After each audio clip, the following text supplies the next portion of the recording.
We're back with another episode of the Pandemic Guitar Podcast. Thank you for tuning in. We are constantly learning, practicing, and improving our knowledge in everything we do, from learning the guitar, music that influenced us, and of course, podcasting. Behind the curtain is our Wizard of Ozzy. That is Rick. How you doing, everybody? And Amanda's with us again, stuck in the middle, chasing waterfalls. Hiya. And of course, I'm Tim, the 80s kid who don't stop believing. That sounded a whole lot better the first time that I wrote it, and apparently I didn't write it very well. But anyway, so it's been a heck of a journey just to get to this episode. But before we get into it, what did y'all think about last episode? Because I remember, what was it, the next day or 2 days later, I was going back and I was listening, and I'm like, we have a problem. Yep, I know. Yep. Was it me that discovered? I don't think I was the one. No, discovered. I did. We were Okay. actually at the drive-in in and out, and I went to listen to my recording, and I was like, it's total silence. And I texted Dad, and I was like, can you please listen to my recording and let me know if you hear anything? He's like, no, I don't. Yeah. So then I listened to it, and I'm like, yep, sure enough, there's nothing there. And so we had a couple of different options, and we got a little, what's the word? Little, not crazy, tricky. Yeah, I don't. I'm trying to think of the word. Brain fart. Yeah, it happens.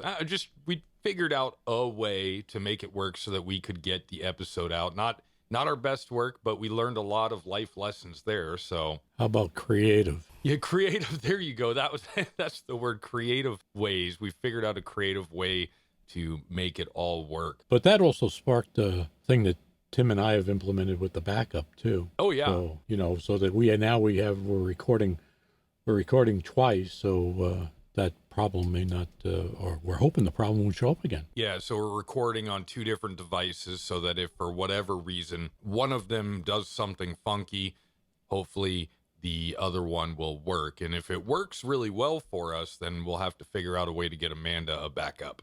Right. A backup to the backup to the backup.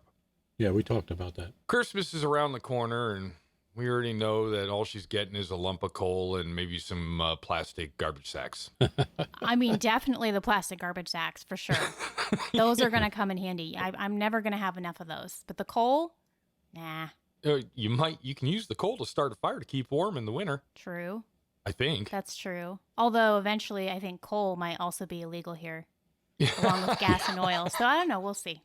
5 cents per breath. Right. Yep. Yeah. So do we have any questions from any listeners? We do. We have 2 questions that came in.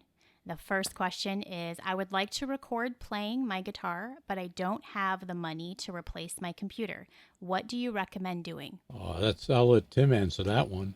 Wow. You're going to throw me under the bus. You're going to take a stab at that one? Yeah, well, I mean, there's a few different cheap ways to record. I mean, I shouldn't say cheap, but not very expensive ways to record. I agree. One of them we're actually using to record the episode, which is the Zoom H6, but you can also use the Zoom H4, and there's other products just like that too.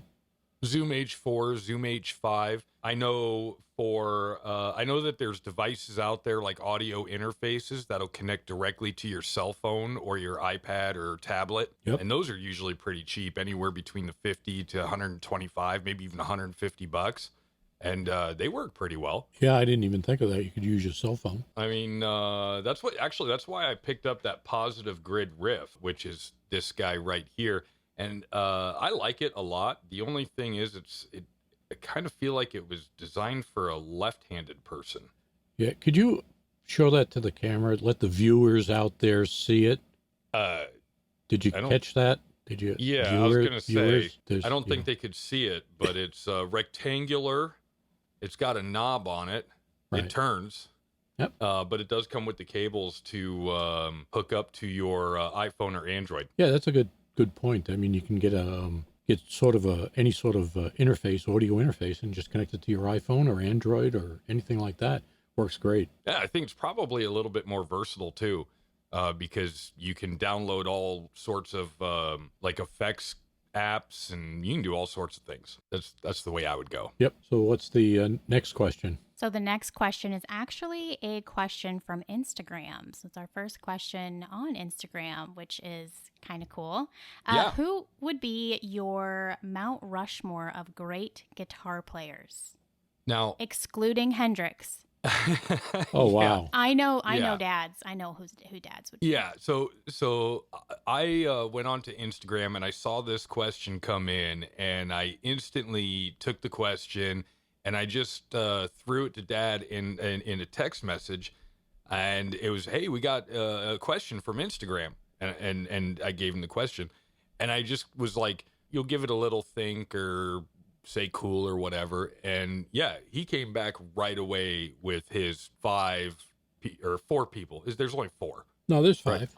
Is there 5? Yeah, I said my first pick would be Stevie Ray Vaughan. Duh. Who's the okay? Wait. Who's the 5th? Okay, Hold on. I'll read. You got We'll get to that. Washington. No, yeah, Washington, Jefferson, Roosevelt, and Lincoln. Oh. Who's the 5th? Rose. Oh, we should know this for the amount of time we spent in the Black Hills. That's Right. true. Teddy Roosevelt. He said Roosevelt.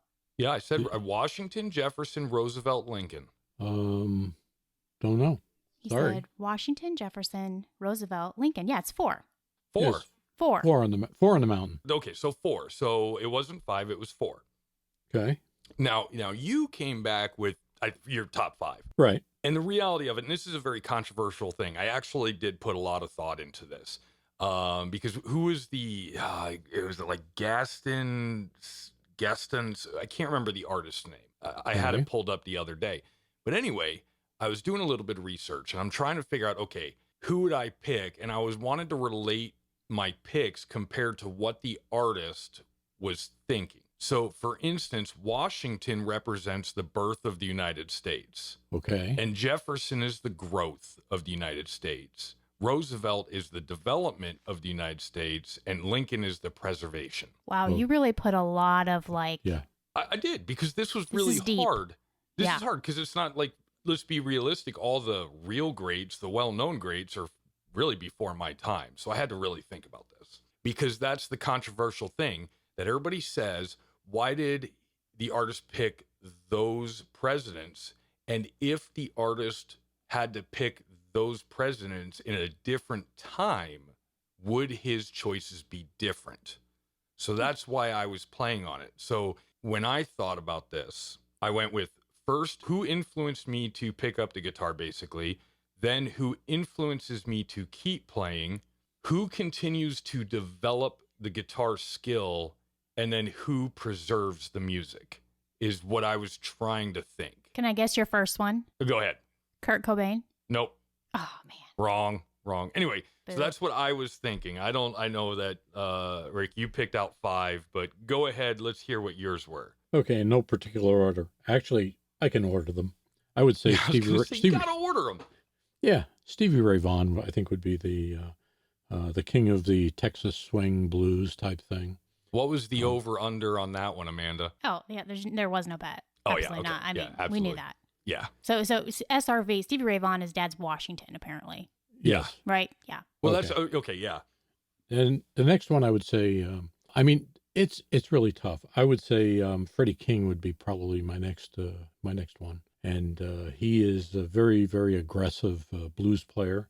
I would select him as second. I would say Gary Moore would be the next popular Irish guitar player, blues. He was a metal player. I don't know if a lot of people knew that. Yeah, No. he played. I think out of the 5 you sent me, I only know 2 of them. So Okay. I was trying to look it up, and I think, what would you say, Johnny Moore? Gary Moore. Gary Moore. Yeah, he was the one I actually looked up and started to try to listen to. Right. He was a heavy metal player for a long time, and then he switched to blues, and that's where he made all of his money. But he's a really good blues player. After that, I would say Alvin Lee, who's you've already heard of. Yep. Lot I of- listened lot to of- Alvin Lee a lot lately. And I think there's the artist. The next one is an unknown. He's from Ohio, if I'm not mistaken. But he goes all the way back to the Buddy Guy days and stuff like that. And also Buddy Guy is a good player. And I would say Jimmy Thackeray. He's an excellent blues player. So those would be I mean, there's tons of them. There's There's Eric Clapton. There's Buddy Guy. There's Alvin Lee. Not Alvin Lee. Yeah, I was going I to say mentioned him. Yeah. Albert King is the one. He is really a very good player. So those are just some of them. You can only pick 4. I was gonna say that's more than 4. Yeah. You can only pick 4. And here's what I'm saying is that you probably can't pick Jimi Hendrix because he's probably the Statue of Liberty. Right. But I did pick 4, even though I said 5. To be fair, there is a substantial gap on Mount Rushmore. You could fit a 5th face. So there you go. I'm sure. Now, Amanda, have you thought of any of and it does, I'm not even saying it has to be the greatest guitar players, but just if you had 5 influences, or 4, I'm sorry, just 4. Oh, I don't think I could name 4. No? No. I mean, I could name 2. Okay, let's hear him. Peter Green. Oh, Peter Green. Yeah, there's Peter one. Green. OG Fleetwood Mac, Peter Green. Yep. And then another one is from a metal band that I like called August Burns Red, J.B. Brubaker. Those are the 2 that I got. I never heard of the last one, but Yeah, I haven't heard of that one either. Nah, I don't think not many people would, but he's the one dad that I always talk about, the Ibanez. Mm-hmm. He's big into Ibanez, and I'm just always wondering, what the difference is between the Ibanez and the Gibson and all of that. That's why I always ask you all those questions. But anyway, right. And those are my 2. Ibanez is a great guitar, and like I said to you, I know Steve Vai, and there's Joe. What's his last name? Oh, I can't remember. Sacchettini or something like that. I probably pronounced that wrong, but yeah, they all use Ibanez guitars, and they are very good. Yeah, so those are my 2. I only have 2. Okay. Oh, Tim. Yeah. I'll give you a little bit of time to think of another 2, not to put you on the spot. Oh, You don't have to, but no. So yeah, I've already gone through and said kind of my mentality of what I was thinking when I came up with my 5, because if I didn't put a little extra thought on it, I might have half of the exact same statue that Rick has. So I had to put some thought in this. I said, okay, so to represent Washington, the birth of the United States, who influenced me to pick up and start learning? I'm going to give that to Davidas, who is a local Floridian street musician. I believe he's originally from Lithuania, but he does street performances, and he does like looping and guitar solos. And I just think that that's really cool that he can take a song, listen to just a short piece of it, and then recreate it, but it's his own product. It's not the exact same thing. So that was the thing. I was like, oh, that's cool. So that made me want to pick it up. Cool. Second, who continues to influence me to keep playing. This was a little bit harder, but I kind of wanted to give credit where credit was due, because lately, for whatever reason, I've just been listening to a lot of Prince. So I put Prince. Third, who continues to develop? You're never going to guess this one. I need a hint. Give me a hint. Rage Against the Machine. Oh, I don't know names. I mean, I know the band. I don't know. Tom Morello. Oh, okay. Is he like a bald guy? Right? He might be. I think he always wears a hat. Yeah. But he's just constantly like tinkering with effects and trying to make the guitar do different things. I'm not necessarily a huge fan of or follower of the music, but I have seen a lot of what he does. And so for continuing to develop and improve, I gave that to Tom Morello. And fourth, who preserves the music? I gave this to an artist who I think this artist will be as popular as he was. I think he'll be that popular in 100 years. Everybody loves a little Eddie Van Halen. Oh, yeah. Okay. So. Do they, though? Oh, yeah, they do. Yeah, they do. Everybody makes fun of me because I almost always will have something Eddie Van Halen up on my YouTube just kind of playing in the background. I can't believe there wasn't like an Eric Clapton mention or a James Hetfield. I feel like they're pretty honorable mentions. Yeah, so I was never a big Clapton fan. I was. Just not really my thing. Yeah, I know. Mm-hmm. And James Hetfield, although I think he's great, I just don't know if he deserves a spot. I mean, maybe if I have a fifth person to pick, I could pick James Hetfield. That's fair. I mean, what about Slash? True. That's true too.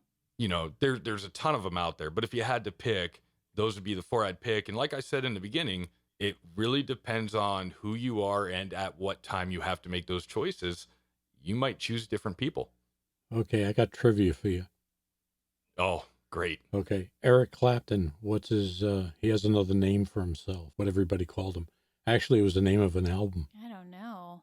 Here, should I start the ding, ding, ding, ding? Can I phone a friend? I don't. You want to phone a Get friend? 50-50. No. No, I don't know. Okay, it's Slow Hand. Oh, I knew that. Yeah. I actually liked him when he was with Cream. That's what everybody says. That's like on The Wedding Singer or one of the movies where they're like, I want to hear pre-1980 Billy Joel. Yeah. Was that The Wedding Singer?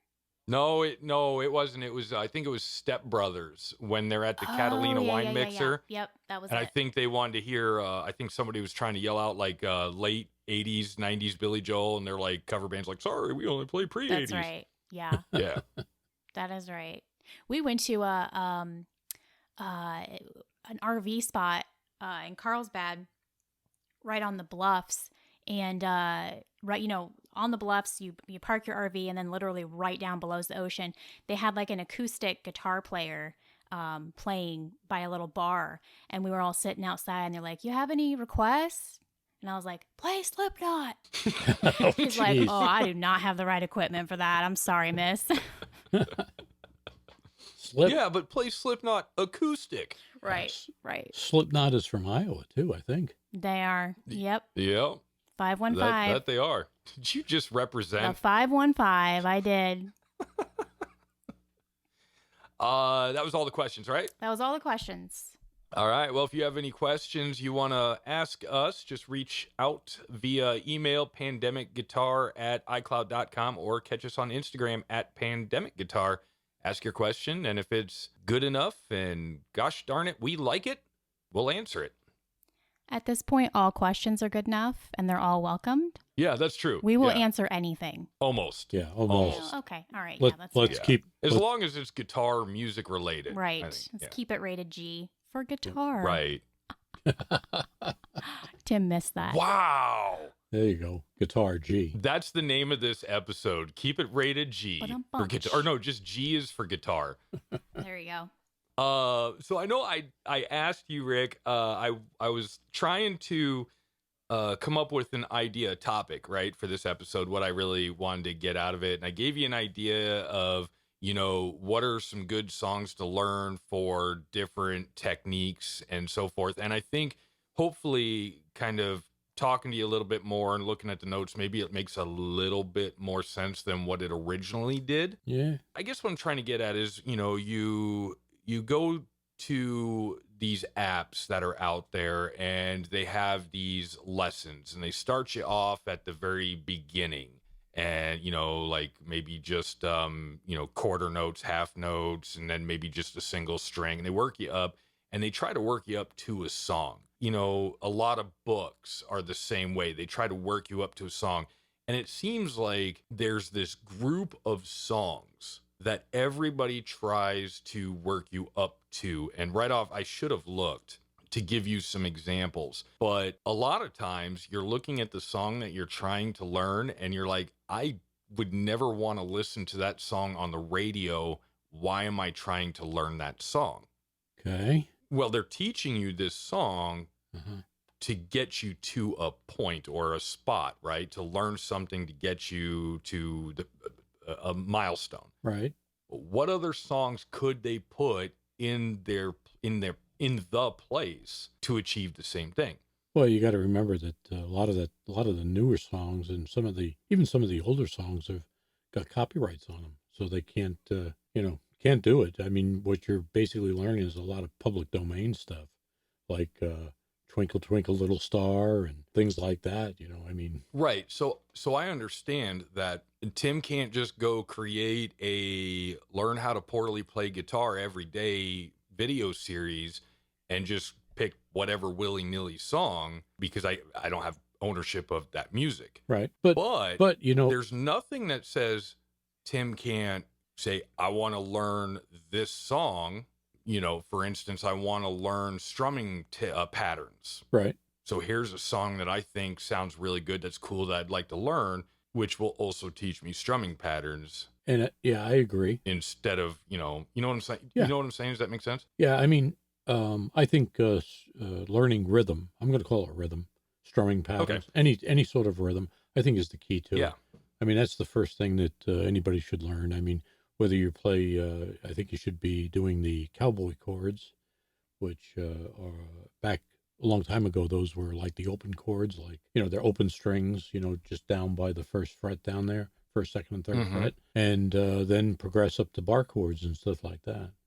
So I would go that route. That would probably be the best. I know a lot of people that have tried to do lead and tried to learn that way and lead first, and they don't know the rhythm very well, or they haven't practiced the rhythm. So well, yeah, and that's what you've said that to me before, that a lot of people are just like, I want to be the lead. It sounds so cool, right? But when you do that, you're not really learning, timing and all these other things that you would probably learn as a rhythm guitarist. Well, everything playing the guitar is about timing. So yeah, I mean, it's I just remember, I think it was B.B. King who said, I don't play a gazillion notes at a time. I play one good note that lasts a long time. Ooh. Yeah. So yeah, that's deep, that one. Right. That's good. Yeah, but I mean, yeah. He's like, I mean, if you take him and you look like, you go at, what's his name? Malmsteen, Yngwie Malmsteen. And, I mean, he's a neo. Can you spell that, please? No, I'm not going to even try. But he's neoclassical, and he plays a million gazillion notes at one, around the fretboard. But that's what he's known for. Where B.B. King was always about play a note and get the most mileage out of that note you can. I get it, but I'm not B.B. King level. I'm not Eric Clapton level. I'm like, I am. I can just start to put bits and pieces together where it's like, oh, okay, yeah, it kind of sounds right. Right. Or I've even gotten to the point in a few things that I've tried to learn that when I'm going through the tab, I'm like, yeah, that doesn't sound right. So I start to look for something a little bit different that sounds closer to right, or at least what I think is right. Right. What sounds right to me. Uh-huh. It was just an interesting question to me because I've never really thought about strumming patterns. I've seen it before, but I've never really thought about it. And I've never really seen anything or found a song that I was interested in learning that was heavy in strumming patterns. I mean, maybe a little Tom Petty. He did definitely some strumming pattern in there. Right. But I didn't really focus on it. I was just like, I can't make this sound anything like Tom Petty. Well, but then I heard Chris Cornell, who does an acoustic version of Nothing Compares to You. I'm like, that sounds amazing. Right. I want to learn how to play it. The chords are actually really easy. It's all about the strumming pattern. Right. And timing. Yep. So that's what brought up the question. You got to practice. That's I mean, anybody that tells you that you can play for 2 or 3 minutes a day or even half an hour a week is it's just not going to cut it. I mean, I play just about every night. I even though the television is going, I sit in the chair and I pick up a guitar and I play for about an hour every night. I may not have it plugged into an amp, but I'm practicing different things and trying to continue with my skills, trying to improve them. So, let me ask you a really important question. Sure. Do you play for an hour, but only during commercial breaks? Or do you just play through the whole, whatever mom's watching, you just play through the whole thing? What's really strange about that is I listen to I watch certain programs on TV, and during the programs, I just practice finger exercise and a few scales and things like that, and I might go over a few songs. But then what's really weird is the commercials come along, and I start trying to play to them. I try to figure out the commercials. I mean, I want this recording session. I mean, it's weird how that happens. I mean, you just hear some music and you say, oh, hey, maybe I can, let me see if I can figure out the rhythm. And if it's a popular commercial, maybe I figure out the rhythm in 2 or 3 tries, and then after that, I'm off to the lead and doing few little lead licks and stuff like that to try to make it sound good, and just the way that works out. I wanna hear your guitar lead over a McDonald's commercial. Yeah, I don't, not that one. Da-da-da-da-da-da. Yeah, no, sorry. I Sorry. think I mentioned this in the first recording that we did that, Tim messed up on the audio and unfortunately we couldn't use that material. But Ouch. yeah. Yeah. But I remember in like junior high school, Dad taught me how to play a System of a Down song just by listening to it. He didn't even have to like look at any music sheets or notes or anything like that. He's like, oh, let me just listen to it a few times. I'm like, wow, okay. Yeah, it's that's what they call playing by ear. What happens is it's called you try to get your ear up to what they call perfect pitch. You hear something and you can basically memorize it and mimic playing it on the guitar. It's a skill that it takes some time to develop, but it can be developed, and people that have that skill can figure out things really fast. I mean, to give you an example, certain lead licks and certain rhythms, you'll hear them on a record, or I'm sorry, that's how far I go back. A record days. I'm sorry. You'll hear them on a stream, on a music stream or something like that, and I'll say to myself internally, I'll just say, just thinking, I know that. I know how to play that because I've played it before and I've heard it so many times that it might be in a different key, but I know how he's doing it. Yeah, it seems like it's a real talent. It's developed over time. I mean, Right. nobody can. I mean, it's. I've been playing a long time, and it's just listening and listening and listening. And there's only so many things you can. I mean, there's lots of things you can do on the guitar, but it's just practicing and listening and practicing and listening and then saying something. Hey, I've never heard that before. I got to figure out how to do that. So See, the thing is, though, is you should have made it look just put a little acting in there and made it look more difficult because Amanda's right. I remember when I was younger, I think I came to you and I'm like, listen to this Metallica song. I want to teach me how to play this. And you did that. You listened to it for a little bit and you're like, dude. Oh, here it is. And I'm just like, yeah. Well, I quit. There's no way I'm going to do that. You're lucky it wasn't a Tom Petty. Tom Petty only uses 3 chords. Yeah. I did the same thing after I played it for a little bit, maybe 2 days.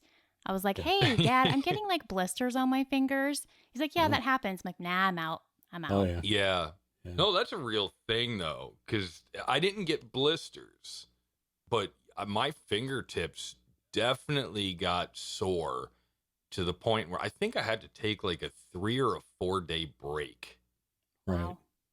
Yeah. When you're first starting out, that is a thing, and you got to build up the calluses on your fingers there, and that's what does it. But once you get them built up, and after a while, it doesn't bother you anymore, and you don't get blisters, and you just That's play like now.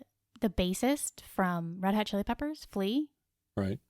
I guess he's like well known for playing the bass like so aggressively that apparently he puts like super glue like in the holes of his fingers. Like he has like holes in his fingers. In order for him to play, he has to like put super glue. I've heard of that. I've that's something that I've heard of.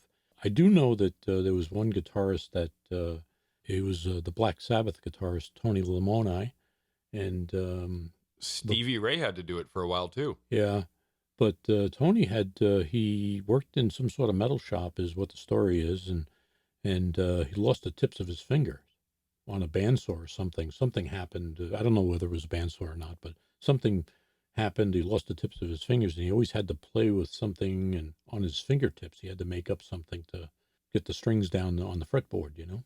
Wow. So that must have hurt. I can imagine. Yeah. That'd be crazy to, and I'm not saying that they're not out there, but I think that would be crazy to see somebody with that kind of I hope I'm using the right word, but deformity. Not having the fingers or not having your hand, and still figuring out a way to play. I mean, look at, I think it was Jim Abbott who was a pitcher in baseball, and he only had his pitching hand. Right. And so not only with one hand, not only did he play professional baseball, he was a pitcher. Mm-hmm. Sure. Yeah. So, I mean, that's cool. I mean, I know what it was the drummer from Def Leppard that only had one arm? Yeah, I think so. Yeah. Or is that just a song? I don't know if that's actually true or not. I'm not I think sure. it is. I think I remember that. It is Yeah, true? I think so. Oh. Yeah. Okay. I didn't hear that, but Oh, I thought you were doing research on the fly. No, absolutely not.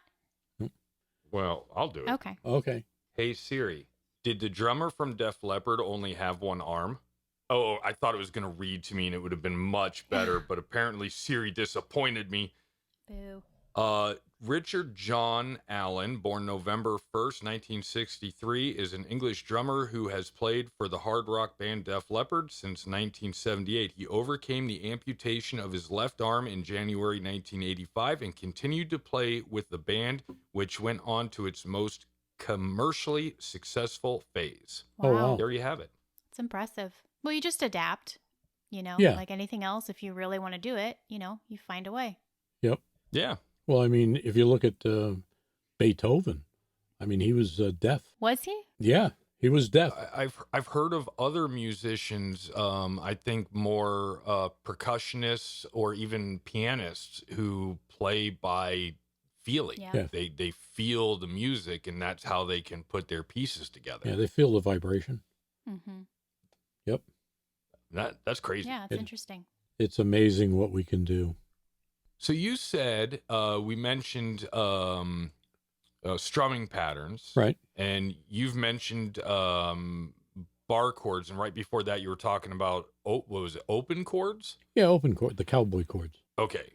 So you remember the when cowboys would have campfires and they would have a guitar and they would play, they just open chords, basically. Any open chords, they call cowboy chords. Okay, but so what is it? I'm still not getting it because I don't have a picture of what, is it just you're going to strum an E? Yes, an E. And an A? Right. And then a G? Yeah. So really you're not really using any of your fretting fingers. Well, you're not using any bar chords. Okay, So so they're just cowboy. like an A? Right. Cowboy chords is just open chords. They just strum the whole thing, they just strum all 6 strings and play. You basically a C, Right. which would be like 1 0 2 3. That would be a cowboy chord. Yeah. Yeah. Oh, okay. Yeah. Okay, I get you now. Yeah, you got E, A, C, D. You can even do, if you want to really be technical, you can do an F, but you don't need to do the bar. You can do you can fret the first 2 strings, the E and the B, and go from there. Yeah, the F chord is probably my most dreaded bar chord. That's why they call it the F chord. Mm-hmm. Yeah. I can finally, being younger, I could never hit that. I could never do it. Yeah. Never do it. Now I can do it, Right. but I'm not getting there fast. Yeah, it takes some time. You'll get it. You got to build it. You got to build up the dexterity. Yeah, have you ever? Well, I've noticed this. I know you have, of course. Right. Obviously. Yep. You're trying to work your way. I usually try to work my way through about 4 measures at a time, and I'll kind of get the 4 measures down, and then I'll come back and I'll play it the next day, and then maybe 3 days in a row I'll work those first 4 to 6 measures. Yeah. Then I won't do it for a day or two, and I'll come back. And it's almost like I've been practicing for those 2 or 3 days that I took a break. It's like my taking that little break from it actually helped me get to where I wanted to go. Right. Yeah. That's the way I learn. I mean, when I learn something new, I play it 2 or 3 times, small pieces of it. And then I might play it for 3 days. Then I just stop, let it go a day. And then I pick it up again.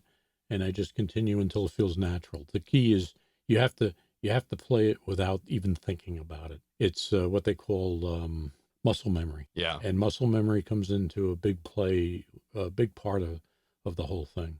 Because if you memorize it and it becomes natural and you don't have to think about it, it just comes out. Yeah, I'm still working on that. I have found that I can go from 1 to 3 to 5, the frets, 1st fret, 2nd fret, or I'm sorry, 1st, 5th, 7th, and 9th, and then 12th. I can usually, without looking or thinking about it, I can usually get, if not really close, right on. Right. Which is a huge improvement. Yeah. I mean, practice makes perfect. Man, that was like okay, cool story, bro. Shut up. Next. That's exactly how that sounded. Sorry, I did not mean that. That was a literal thumbs up emoji. Oh boy. Wow. Finger picking. That's another style. Like, yes. Never. Can you think of a song right off the top of your head for finger picking? Oh, you know what? If you really want to watch a guy that really knows finger picking, Tommy Emmanuel. He is Tommy Emmanuel. Yeah, he is unbelievable. He plays an acoustic guitar, and he just goes crazy. I mean, some of the stuff he plays is just unbelievable. But he finger picks everything. Matter of fact, he uses the wraparound picks on his fingers, instead of his actual fingers. Sometimes he uses his fingers, but he actually has a finger picks and stuff like that he puts on. But he is really... finger picking is not the same as finger tapping, correct? That is correct. Okay. Just making sure I'm on the right page here. Yeah, finger picking is actually down by the bridge, between somewhere around the below the neck, and between the bridge and the neck, and you actually finger pick the strings. Where tapping is usually you take and you have you hold in your left hand. You hold, if you're a righty, in your left hand you hold a note on the fret, and then you tap the string on up like maybe 4 frets above or 3 frets above to create a another note. So it's I mean, finger tapping, if you're looking at finger tapping, I would go after Eddie Van Halen would be probably the one that I would look at. He used to do a lot of finger tapping.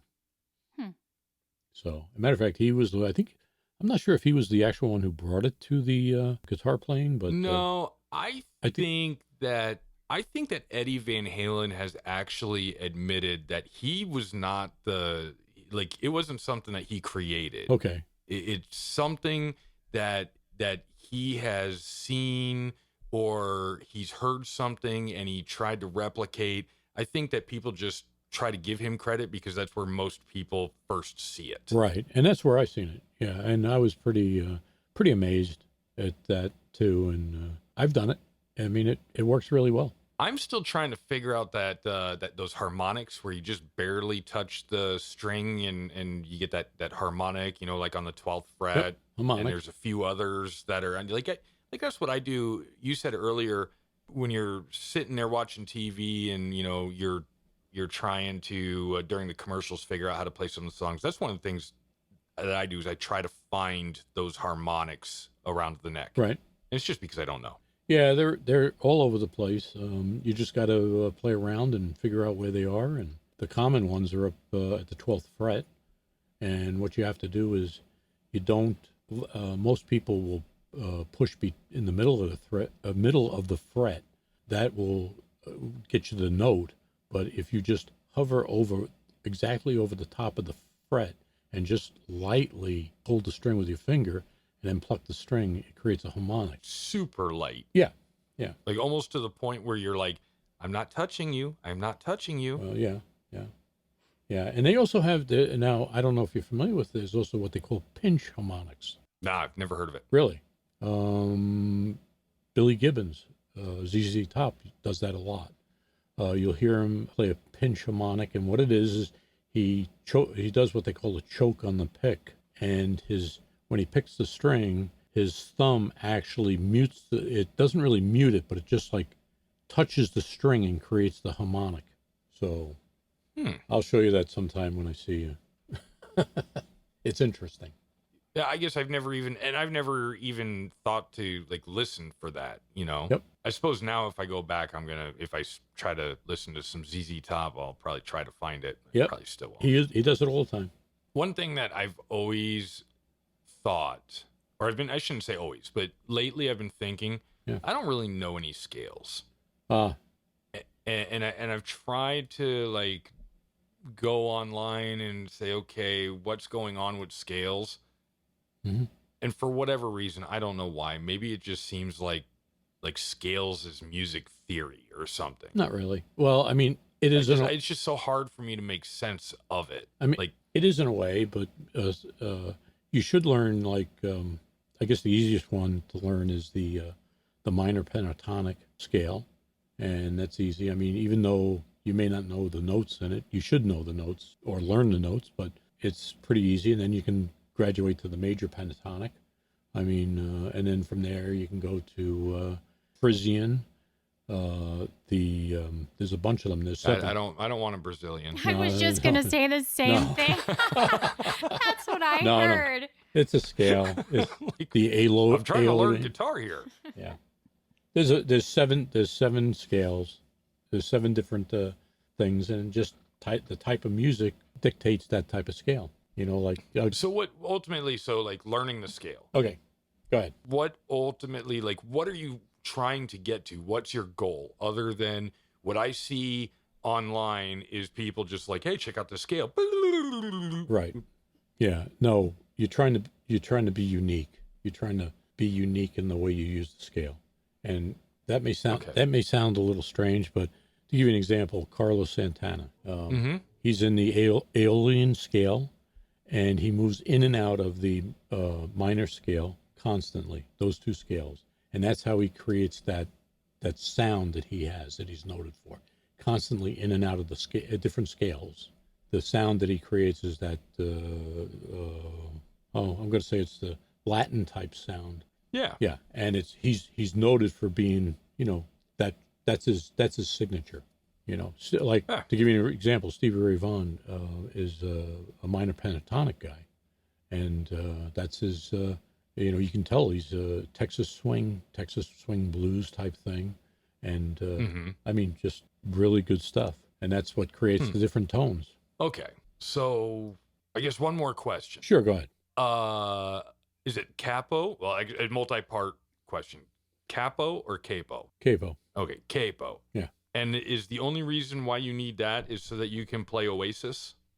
No, there's a lot of people use them. It's just if you have to play a song in a different key. Let's say you're a singer and you have a singer in a band and you're playing something, and let's say the key is the original key is an E, but the person, he or she, sings in an A. You might want to use a capo to bridge the strings to make it easier for you to play.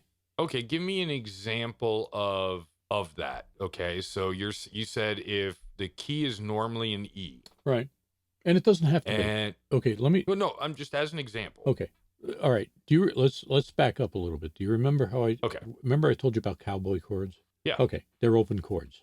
Well, let's say you really like something that's down. I mean, you come up with a melody that's down there on the E, basically the E area down there. You know, the first three frets. The high E or low E? Well, no, I'm not talking. I'm talking about the first 3-4 frets. The key of E. Okay. The key of E. Okay. Okay, which would be the first string. Of course, you got the at the nut is E, and then it goes all the way over to the other E, which is the high E, right? Mm-hmm. Okay. Well, let's say that you want to play it higher up. Let's say you want to play it at A, or you want to play it at a G, but you like the openness of the chords. Mm-hmm. Okay. So what you do is you get a capo and you put it on the neck, and then you play it up there. Okay. So you're saying that at the nut, that's E. Yeah, that's E. So then if you were to there's some differences there. It depends on how you tune. I'm talking about standard tuning. Yeah, on standard tuning. Yeah. Standard tuning. Let's not get crazy yet. Yeah. Okay. So standard tuning at the nut, no capo, E. Right. And I mean, so then if I were to okay, that doesn't mean you're going to have to start out. You can start out with an A chord.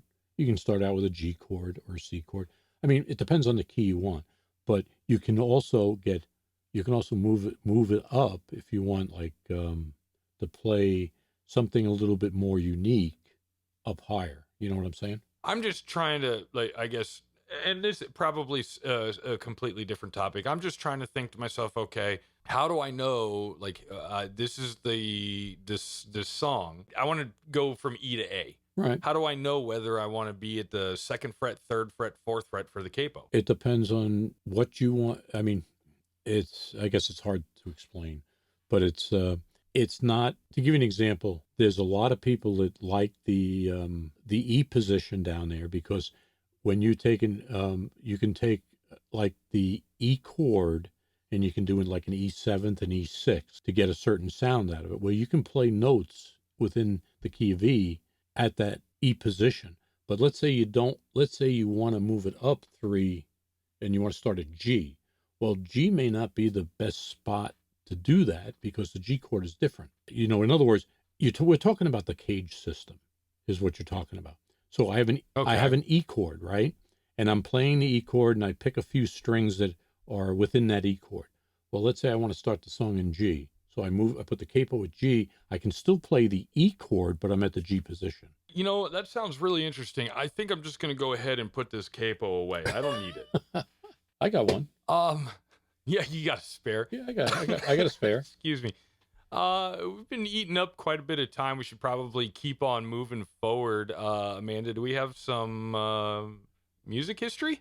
We do. And, you know, I'd appreciate if maybe we could like create some kind of like cool riff for the intro for this that really kind of says Amanda's about to just blow your face off with this amazing music history.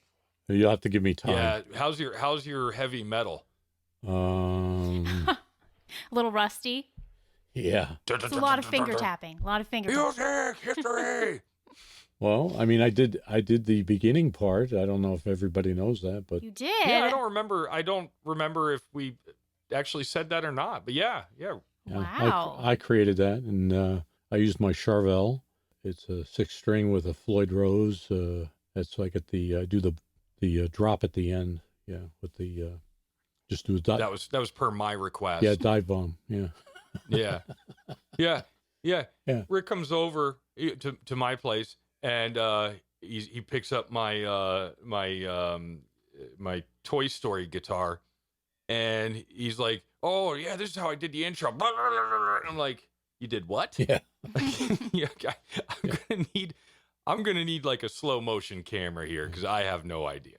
Yeah, It's so simple, but it sounds amazing. Yeah, I mean, what happened was that I recorded that, and I had 3 different versions of it, but I picked that version. I thought it sounded a lot better. It had a lot more fullness to it. And here again, once again, I talked about the DI track in a few of the episodes, and if I didn't record the DI track, I got all done, and I didn't really like what I heard.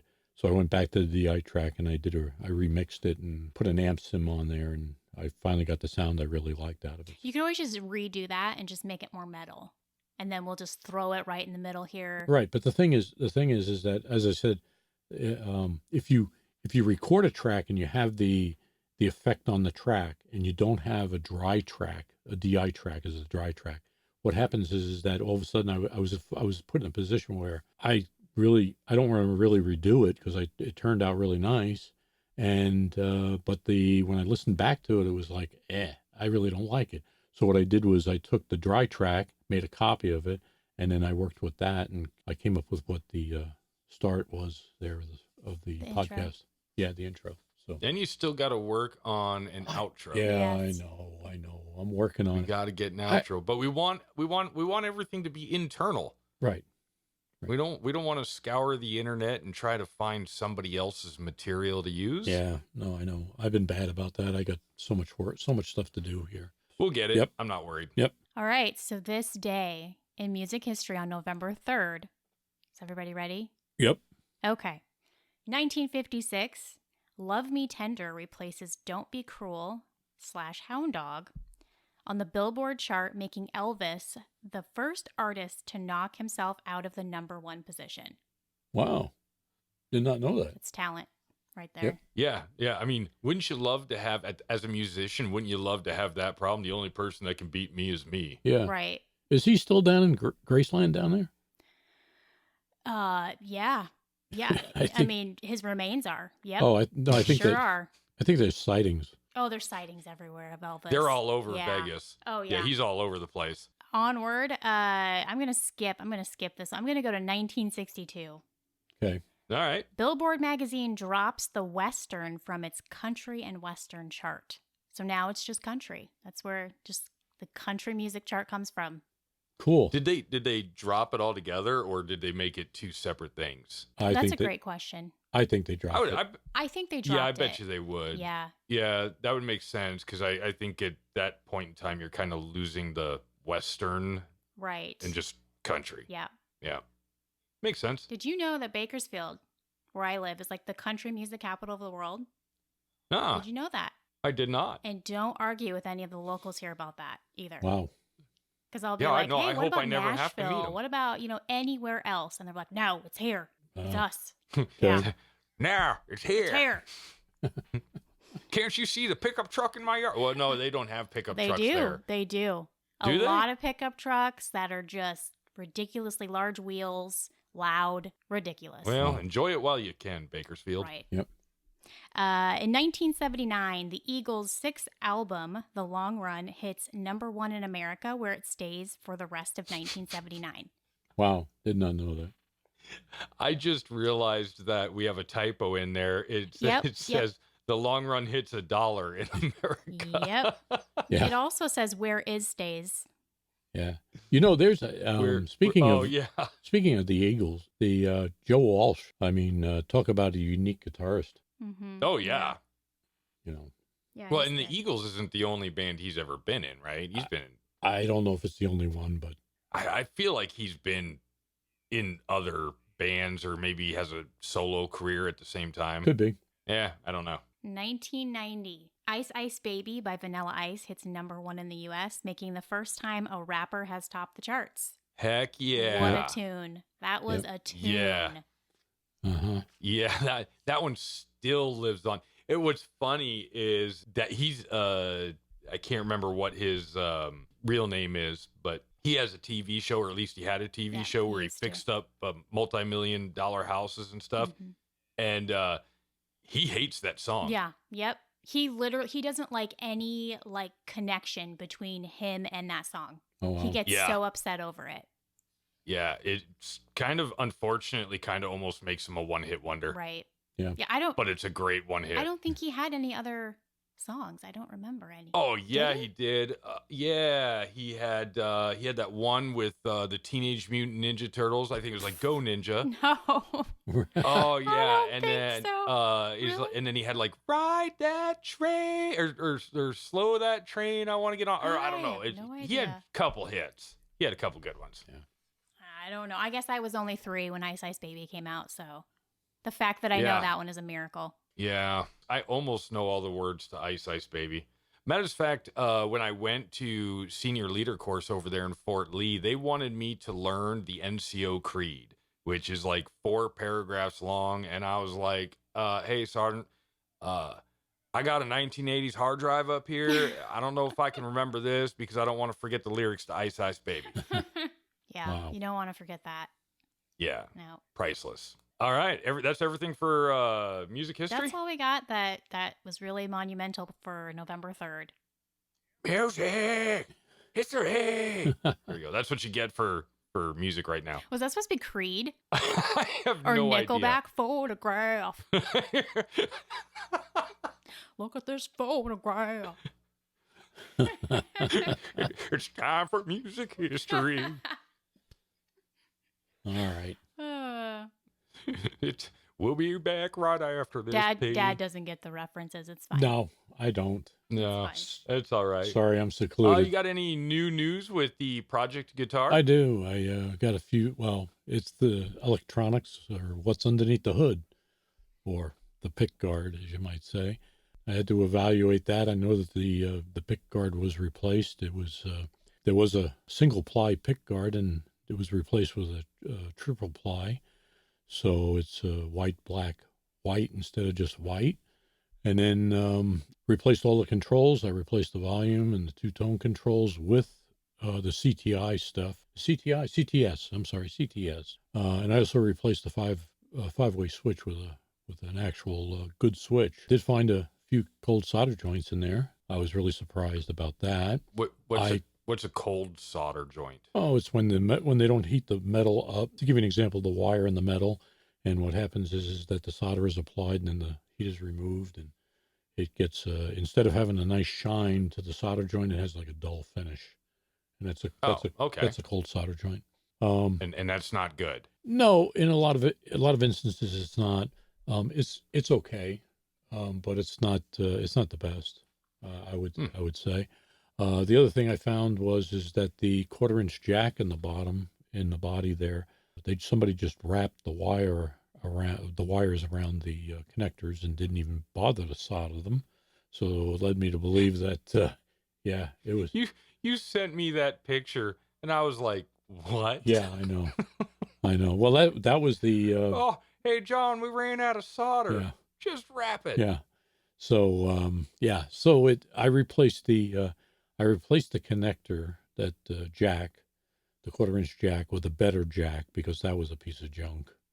So that's been replaced, and I left the pick guard because the pick guard's okay. I left the original pickups in there, the ceramic pickups. So other than that, I got it working. The only thing I got left to do is to check the electronics out once again. I just made a few little adjustments to them.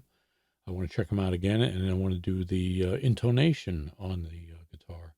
I still have yet to do, but other than that, it plays really nice. So. Huh. So we're getting close to the end of Project Guitar number 1. Yep. Sounds like. Yep. And I'm excited. yeah. And I do need to get all the pictures up and write-ups, and Right. I do need to get that up for everybody. I really do. We'll get it up. Right. And the next, I think what I'll do is in the next episode or the episode after that, I will have some audio for the guitar. I suspect there won't be any difference, any real difference, because the pickups haven't been swapped out. You might hear a little bit difference in the tone, because I used the orange drop capacitor in the cavity, which is the better capacitor, not the cheap stuff. We're most likely not going to hear the before and after on the next episode, because the next episode is a special episode. Oh, that's right. Yeah. I'll let you talk about that. Well, thanks. Yeah, no problem. Yeah. So between this episode and next episode, Joe Bonamassa is going to be in town, and we have tickets. Center stage, which is good for that venue, because if you sit on the ends, you end up not seeing half the stage. That's true. But it's bad because there's no aisle in the middle. So if you have to get up, you got to walk past like 25 people sitting down. More than that. Is it more than that? Yeah, well, 45. I thought it was like 25 on each side. It's like 45. No, it'd be about 50 on each side. You're right. Yeah. This is a seated concert? Yes, it is. Yeah. Wow. I mean, I'm sure that people are going to be standing up, but it's not like they have like a dance floor, Like general admission mosh pit area. kind of thing. Right. Yeah. Right. Gotcha. Yep. So it's and everybody who pays to get in, everybody gets a seat. You can stand if you want or not, but yeah. So we're gonna literally go to that concert on a Sunday, I believe it is. Yep.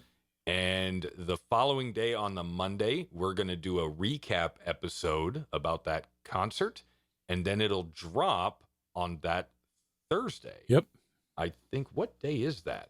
I'm not sure. Sounds like it's going to be the 17th. So it'll drop for our listeners November 17th. Yep. So I think it'll be fun. So I'm excited for it. Yep. I'm excited for it. I haven't been to a concert yet. Well, I think the last time I went to a concert in that venue was probably the Blue Man Group. Oh, wow. And I sat all the way off on the left-hand side, and I literally could see half the stage. Yep. Yeah, Mom and I even have the date. I even have the dates on the notes. I can't read the notes. I see. Mom and I went to see Mannheim Steamrollers there. And Mannheim. Mannheim Steamroller. Yeah, that was yeah. Where is this playing? What did he say? He said Madheim. Madheim. Madheim. Yeah. Okay. Where is this playing? It's the Civic Center. Oh, okay. Yeah. But yeah, I was literally, I bought the tickets and I'm like, wow, right there by the aisle. It was center stage and right there by the aisle. And then all of a sudden I realized somebody said, "There's no aisle." And I said, "Why is that?" Yeah. Well, it's east and west wing, east and west of the thing. So I called up and I was hysterical. And I talked to the lady on the phone. And I said, "Hey," I said, I got to move my seats. My wife is on one side and I'm on the other side. And then she says, I don't understand what you're saying. And I said, well, there's an aisle between. She says, no, there's not. She says, you're together, but there's no aisle. So, See, and there used to be an oh, aisle there. I swear there used to be. Yeah, there was, but they put 3 seats in there. So, I mean, think about it. Think of how many aisles there are. And Well, I mean, I think the main floor is at least 26 rows. Yeah. So maybe a few more. Yep. You add 3 times 26. Yeah, that's quite a bit of revenue. But yeah. Anyway, that's what's coming up in episode number 8, the Joe Bonamassa recap. That'll probably be all that's in that show. Hopefully we don't run out of things to talk about, which I highly doubt we will. That'll be really cool. So in other words, we'll be flapping our gums. Yeah, pretty much. Yeah, we'll start off with the car ride to the event. Yeah. We're gonna probably stop by the hot dog shop and we'll talk about the condiments, and then the walk to the venue. Or you know what we could do is we could stop by Taco Bell. Oh yeah, not when you're Bad sitting idea. in the middle seat. Bad idea, all around. No, if you're going to eat a place like Taco Bell, you need to always have an escape route Right. planned. You do not need to be sitting in the middle of... Well, that's the idea. Everybody clear out. Get out of the way. He's going to blow. All right. Well, we've been at this for quite some time now. I think that's it's a good idea to wrap this episode up. I'll throw in some outro stuff in post because we don't have it right now, and that'll be it. Okay. See everybody in 2 weeks. Yep. Cool. Have fun at the concert. Yep. We'll have fun, I'm sure, and just goodbye, everybody. And cut. stop a Rooney. Stop the record. Stop the record.